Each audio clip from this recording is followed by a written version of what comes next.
नमस्कार, आप देख रहे हैं खबर जगत। नसीमुद्दीन सिद्दीकी ने की अमन के परिजनों से मुलाकात। उत्तर प्रदेश के बांदा में बहुचर्चित अमन त्रिपाठी हत्याकांड ने आज एक नया मोड़ ले लिया है। जिस तरह से गैर जनपद की क्राइम ब्रांच टीम के द्वारा अमन त्रिपाठी के साथ हुई घटना को लेकर के लगभग 8 लोगों को हिरासत में लेते हुए जेल भेजा गया था, लेकिन जिस तरह से पुलिस के द्वारा उन सभी पर धाराएं संलग्न की गई हैं, उन सभी धाराओं को देख करके कहीं न कहीं मामला पूरी तरह से संदिग्ध नजर आ रहा है। क्योंकि जिस तरह से अमन त्रिपाठी की जला करके निर्मम हत्या की गई है, उससे संबंधित उन आरोपियों पर कोई भी धारा नहीं की गई है। इसी बात को लेकर के जब आज जनपद के कांग्रेस कमेटी के जनप्रतिनिधियों का पैनल आरोपियों की गिरफ्तारी के बाद भी अमन त्रिपाठी की अस्थियों को लेकर के धरने पर बैठे माता पिता से मिलने पहुंचे, तो कांग्रेस के जनप्रतिनिधि व पूर्व मंत्री नसीमुद्दीन सिद्दीकी के द्वारा पोस्टमार्टम रिपोर्ट का आकलन किया गया। उसके बाद जब इस विषय में पोस्टमार्टम करने वाले डॉक्टर से बात की गई, तो डॉक्टर ने ऐसी बातें कही जिनको सुनकर के आप भी हैरान और परेशान रह जाएंगे। आपको बता दें, पूरा मामला बांदा जनपद का है, जहां पर बीते दिनों हुए अमन त्रिपाठी हत्याकांड को लेकर के जिस तरह से पुलिस प्रशासन के द्वारा हीला हवाई करते हुए अमन त्रिपाठी के हत्यारों को मामूली धाराओं में मुकदमा पंजीकृत करते हुए जेल भेजने का काम किया गया है। इसी को लेकर के अमन त्रिपाठी के परिजनों के द्वारा लगभग 4 दिन से अपने पुत्र की अस्थियों का कलश लेकर के अनशन स्थल पर बैठने का काम किया गया है, जिसके बाद जिले के तमाम कार्यदायी संस्थाओं ने, जनप्रतिनिधियों ने उनका समर्थन करते हुए उनका धैर्य बनाने का काम किया।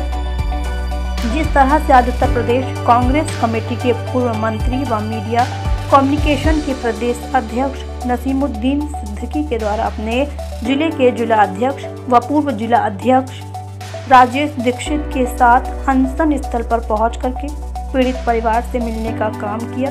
वहीं नसीमुद्दीन के द्वारा जब मृतक अमन त्रिपाठी की पोस्टमार्टम रिपोर्ट का जायजा लिया गया, तो कुछ ऐसी बातें सामने निकल के आईं कि इसी संदेह को दूर करने के लिए जब नसीमुद्दीन ने पोस्टमार्टम करने वाले डॉक्टर को फ़ोन लगाया, तो उस डॉक्टर के अल्ताफ कुछ इस तरीके से थे कि जिसको सुनकर के आप भी सोचने पर मजबूर हो जाएंगे कि कहीं न कहीं इस पूरे मामले को दबाने का प्रयास किया जा रहा है।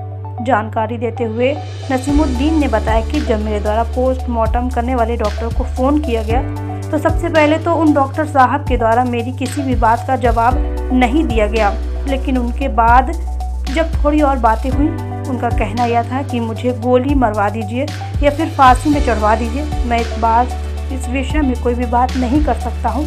और जब यह पूछा गया कि अमन त्रिपाठी के शरीर में कितनी चोटें आई थी, इसका भी पोस्टमार्टम में जिक्र नहीं किया गया है, तो डॉक्टर साहब ने बिल्कुल कबूल किया कि उसका पूरा शरीर जला हुआ था, जबकि पोस्टमार्टम रिपोर्ट में शव के जले होने का कोई भी जिक्र नहीं किया गया है।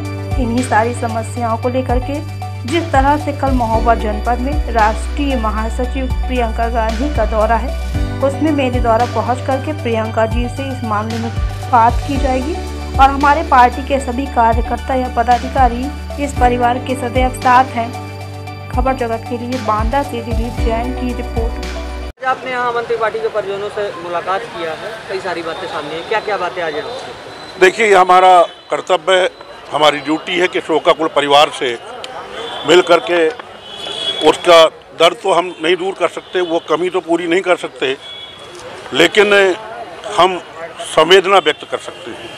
उसी के तहत हम आए थे यहाँ। जब हमने पोस्टमार्टम रिपोर्ट देखी, तो पोस्टमार्टम रिपोर्ट क्या एक फार्म है जो डॉक्टर ने रिपोर्ट के तौर पे उसको भरा है। उसमें कई ऐसी चीज़ें हैं जो ब्लैंक हैं।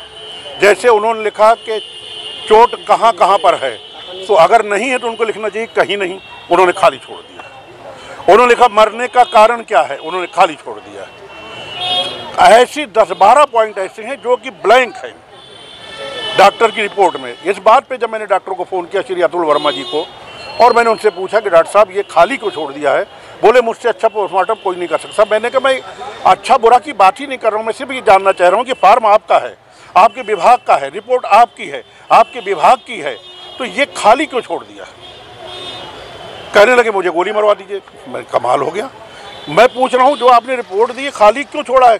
कह रहे मुझे फांसी में लटकवा दीजिए। मैं प्रियंका गांधी महोबा आ रही है, क्या इस मामले को आप पूरी बात सुन लें, पूरी बात सुन लें, आपकी बात का भी जवाब देता हूँ।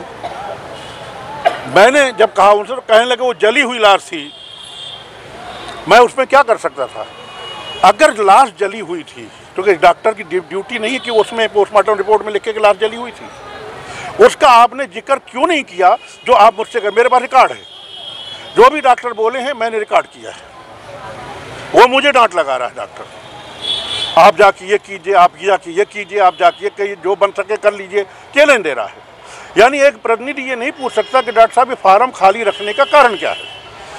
ये आप कुछ भी लिखते, हम ये नहीं कह रहे कि आप ये लिख दो, ब्लैंक क्यों छोड़ दिया? उन्होंने जब ये स्वीकार कर लिया कि लाश जली हुई थी तो कोई बात बचती ही नहीं।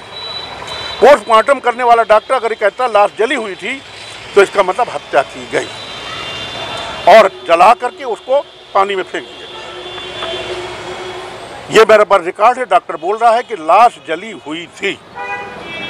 अब आपने प्रियंका जी की जो बात पूछी है हमारी नेता की, कल उनसे मैं पूरी डिटेल बात करूंगा इस पे और मैं कहूंगा कि दीदी इसमें कुछ अगला कदम उठाइए।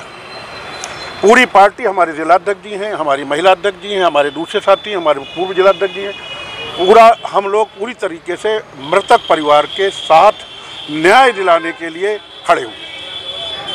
पीड़ित आज आप लोग मिलने आए थे, क्या संदेश देना चाहते हैं? आपको जैसा कि मालूम है कि लगभग 1.5 महीना हो गया अमन त्रिपाठी हत्याकांड में, अभी तक कोई खुलासा नहीं हुआ।